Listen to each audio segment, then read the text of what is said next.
you buy your Christmas turkey, I wonder if you do as I do and buy one just a little on the large size. There's so many delicious things can be made from leftovers, but also it is more economical to buy a large turkey. You get more meat to bone. So I'm hoping today that you'll follow my example and do this, saving yourselves in the end both time and money. First of all, we think about Boxing Day. We don't want a lot of cooking. We've had enough the day before. So I'm going to suggest that you make a salad of some kind for lunch. It does give their tummies a rest for one thing. And it does also give them the vitamins they may just have lost in the course of the 2 or 3 days preparation beforehand. I'm using turkey here. You can use goose or duck or chicken. It doesn't matter. Combination of fruit, oranges, quite delicious with the watercress and the tomatoes. Another nice dish you would probably like to make is Mrs. Hart's turkey in cream and sherry sauce. And this is probably a little more sophisticated dish than some we usually do on this programme. The kind of thing you could do and serve if you're having guests probably in for a meal on Boxing Night. Serve with toast triangles, which don't give you a lot of trouble, can be prepared quite a little in advance, as you will see. Now, while we're on the subject of sauces and the addition of the turkey to them, why not make a nice sauce similar to this, a little thicker though, be careful, and fill some vol au vent cases. They're delicious for a party or just a snack over the fire. Excuse me. Now, perhaps you may have some hungry boys or husband coming in from football match, so we've got the answer here, a risotto. Quite filling, but really delicious. Lots of other things go into it besides the rice, and I'm going to make you this as well. Well, by now we really are getting down to the little bits and pieces, which we can't do very much with, we think, but you can. You can make this turkey pate, and it's so nice, it really is worthwhile picking all the little bits from the bones.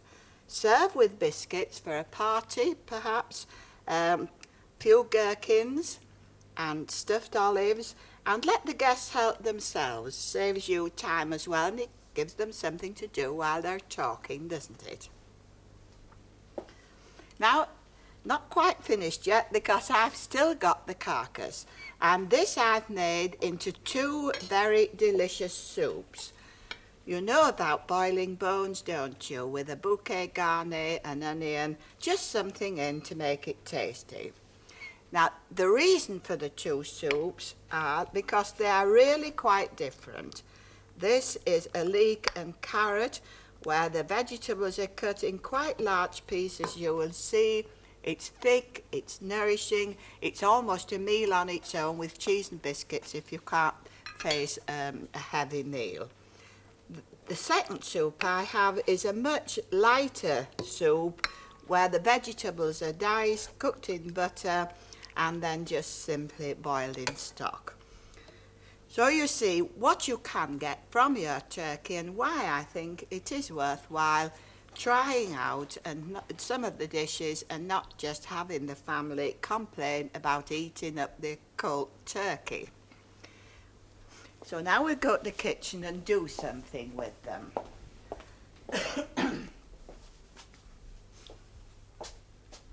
On my dish, I have arranged some slices of turkey. Could be a goose or your duck. Oranges, tomatoes again, in exactly the same way as you saw on the table. The dressing that goes on top is quite simple. 4 tablespoons of mayonnaise. Perhaps for once you may be forgiven for buying some if you haven't time to make it. And into this goes 2 teaspoons of lemon juice, which is half a tablespoon. We'll mix that in. This gives it just a little piquant flavour that we look for with a turkey or a goose. And then 2 tablespoons of cream. Fairly thick cream. It isn't advisable really to buy the very thin pouring cream, and for once in a while we don't mind that little bit of extra. So there we have a very nice simple dressing, and all you need to do is pour it over the top of your fowl, and then we garnish it. Garnishing really is very much a matter of preference. What I'm going to do is a little parsley, because this gives it colour again. And you know, we've just got to try probably that little bit harder with garnishes, using after Christmas bits and pieces, because there's sure to be somebody in the family has either an upset tummy or can't face a heavy meal. Now there we have a little paprika pepper. It's not hot, it's a lovely colour. It tastes of very little really, unless you use it in very large amounts. So that's simplicity itself, except someone's going to say probably, how are the oranges segmented? So we take quite a sharp knife, and after the oranges are skinned, which they're easily done in boiling water, just cut them into pieces like this. Very quickly done, and they do make a delicious addition to salads for their taste as well as for their looks. Now we'll go on to something, a warm dish. And this is the dish we call Mrs. Hart's turkey in cream and cherry sauce. It never has got another name for some reason, because Mrs. Hart gave it to us, and it has remained under that title ever since.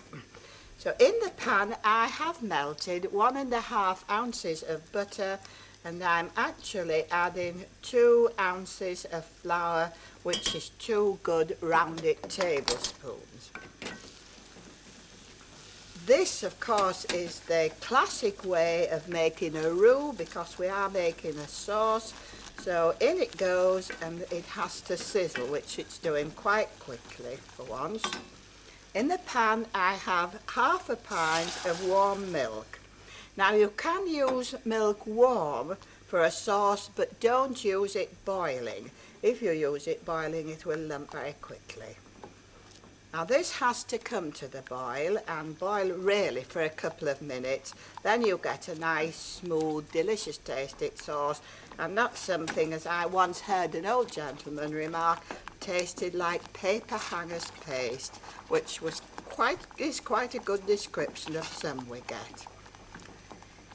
Now this is boiling, so we'll add some more of the ingredients, and to start with we have 4 tablespoons of stock, because you'll have some lovely stock, I know, from cooking the bones, from the fowl, whatever it is. 2 tablespoons of sherry. Again, you're almost sure to have some dry sherry in the house at Christmas time.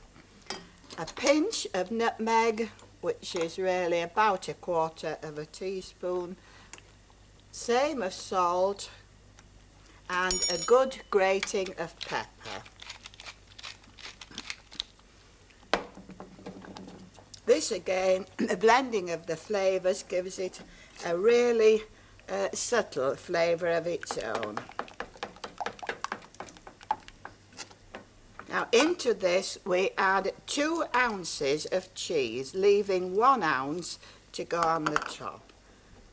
Can turn the heat off now, because the cheese should just melt in the hot sauce, it shouldn't boil. And last of all, 2 tablespoons of fairly thick cream. And it is a well-known fact that you must never let sauces boil after you've added cream, because this will curdle it. Now that's our sauce made, so I can explain now what else I've done. Altogether 12 ounces of turkey, which are just cut in strips in bite-sized pieces, and half of this has gone into the dish. So I'm going to pour on half the sauce. I hope you can just see the pouring consistency. It's just right so that it mingles beautifully in with the turkey. Now we'll add the rest of the turkey on top of the sauce.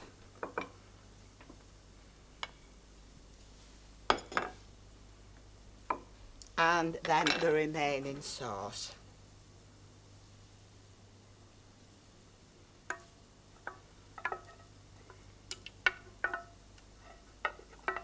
You see, it must pour and go right in amongst the turkey. I'll try and use it all up and cover it. So now we have to garnish the top a little, and this I'm doing with dried breadcrumbs. You know how to do these, all the crumbs you've been making for stuffing for Christmas, which had to be white fresh breadcrumbs.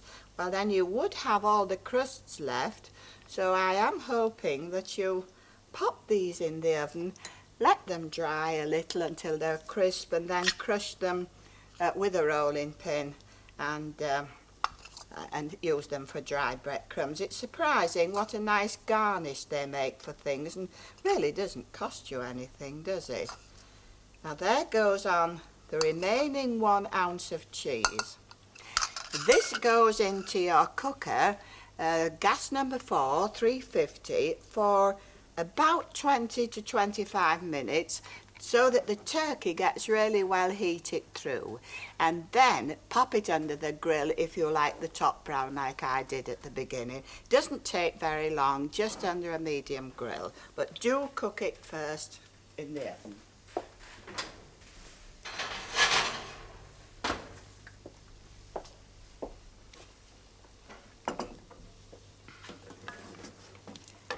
Well, my next dish is really, as I said, more of a family dish. Quite economical this turns out to be, and it is the risotto. In my pan, I'll just move the wire. In my pan I have 2 ounces of butter and a good sized onion which I've softened but not browned. And to this I add 4 ounces of mushrooms. These have been washed and dried, not peeled because we don't peel cultivated mushrooms. Tepid water with a little salt, and you'll find they've come beautifully clean, but they must be drained a little. Then into this goes 8 ounces of a long-grained rice. This is the type used for risotto and most savoury dishes, not the kind that you use for your rice pudding with milk, because that goes slightly mushy, and we don't want this to happen, do we, with a savoury dish. So once the rice has absorbed all the butter, but not until, then you add 3/4 of a pint of your stock, which is nearly half my jug. Your recipe will say 1.25 pints, but it's very seldom that I need the whole 1.25 pints, but it's better to have it there in case it is needed. A risotto should be quite, well, soft in a way, but not mushy. Now this has to cook for 12 minutes, so we'll move it across there, and I'm going to show you one that has cooked for 12 minutes. You're able to test if the rice is cooked by just taking a piece and try and squashing it in your finger. I'll just do another one, see if you can see me do it. And you'll know then if it actually comes into that it's cooked, because it must be at this stage, but not too soft. Now we add 1 ounce of sultanas, which are optional, but I'm sure you'll like it. You can see how it's absorbed the stock, and of course this is where the goodness is in the risotto, because of the combination of the well flavoured stock and the rice. Now we do have 2 or 3 chopped tomatoes. Again, all these are just how you like them, it doesn't matter how they go in. And 12 ounces of turkey, which is in bite-sized pieces.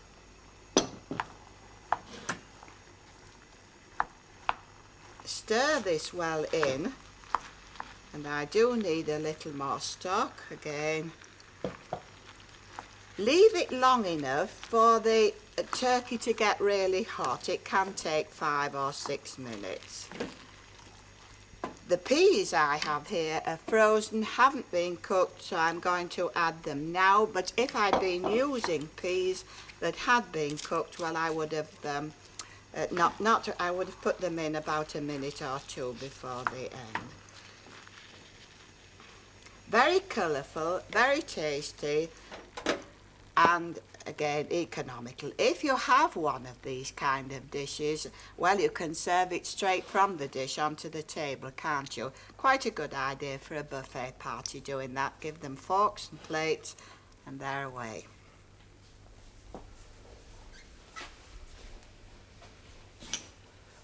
Something a little unusual maybe, a turkey pate, the one that I showed you where we use all the bits and pieces.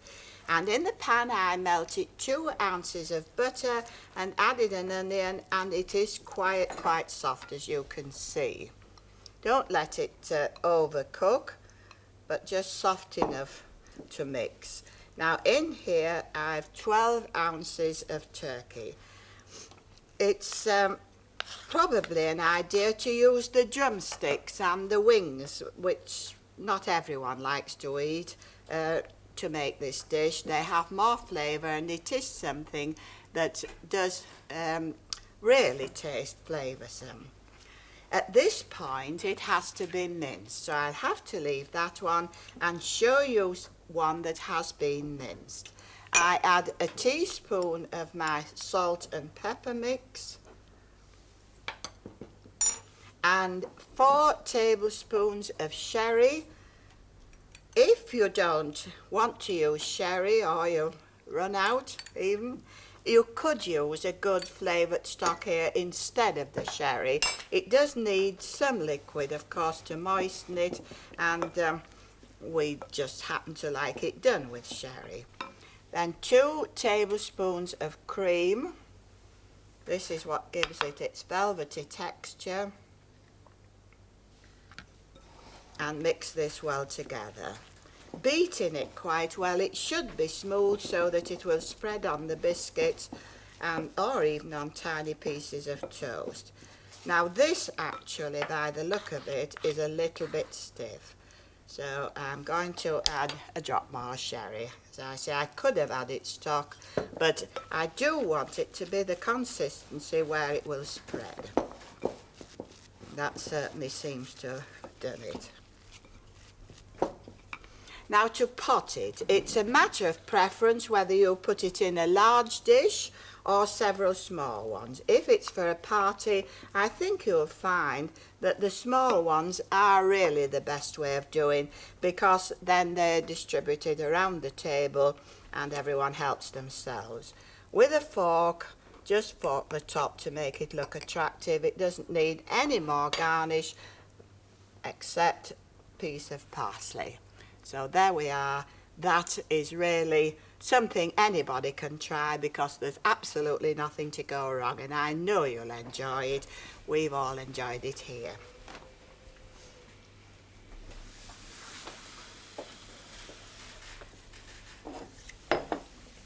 Now we still have our soups from the stock that we've cooked, made from the bones. And this is the one, the thick one, which is a carrot and leek soup. I'll just like it. In my pan I have 2 carrots and 2 leeks, which I softened in an ounce of butter. And that's very simply done, isn't it? Add how much stock? 3/4 of a pint to a pint, depending on how thick you like it. I don't bother a great deal about the quantities of stock. It just depends how we're going to, whether we like the soup thick or thin. This is a thick soup, of course, so probably 3/4 is enough. Now, I've just popped in 1/4 of a pint of milk, and the other ingredients are an ounce of oatmeal. You've seen me use oatmeal before, haven't you, for thickening soups? I like oatmeal for this. And you can use either a bay leaf or a piece of mace. I'm using the bay leaf in here because I think most of you are more familiar with the bay leaves. You use them for lots of other things. But you may like to try it using mace. You can buy it at the chemist. It is whole mace, a little bit on the expensive side, but those of you who like to try a little bit of experimenting, I think you'll enjoy just trying it for once. Go very carefully with salt and pepper. Rather taste it than add too much at the beginning, because you see you're using a stock which, as I said earlier, I hope you've made a good flavoured stock, and then you won't need a lot of salt and pepper when you're making the soups, and it can always be added at the end, can't it? Just watch this until it comes to the boil, which isn't really very long, and then let it simmer for 25 minutes. And that's all there is to it. You've seen me make it in a very short time. I pop the lid on, we turn the heat down, and we let that simmer. 25 minutes. You really can make a meal of this, and just probably cheese and biscuits, or you might like to have your pâté on toast and have it that way.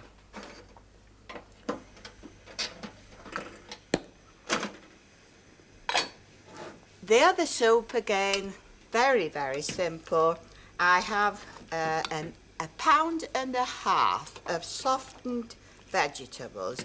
There's, yes, somebody's just reminded me, sorry about this. I've forgotten what really is the most important ingredient in the carrot and leek soup, and that is a teaspoon of horseradish sauce. Because this is really what makes it so special, why it's different from any other vegetable soup. It just gives it a very elusive flavour. People very seldom can define what it is. They simply say it's delicious. How do you make it? So I'm sorry about that. Now the second soup, the golden vegetable soup, 1.5 pounds of diced vegetables. I have carrot, leek, turnip, celery, onion, all in the pan, softened in 1 or 1.5 ounces of butter. You start off with 1 ounce. Sometimes you may have to add a little more, because these do have to be left until they're golden. That's why it's called golden vegetable. All you do after this is add 1 pint of stock and let it simmer for 10 or 15 minutes. And that is your golden vegetable soup. Excuse me. And now all I have to do is to tell you about our recipe leaflets.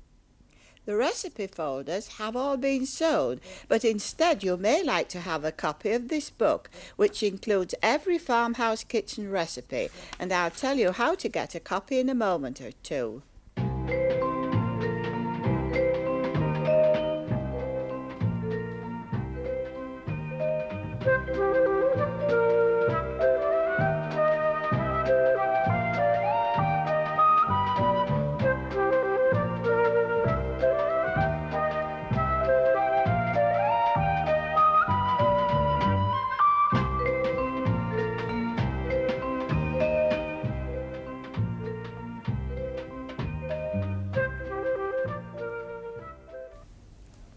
Hello.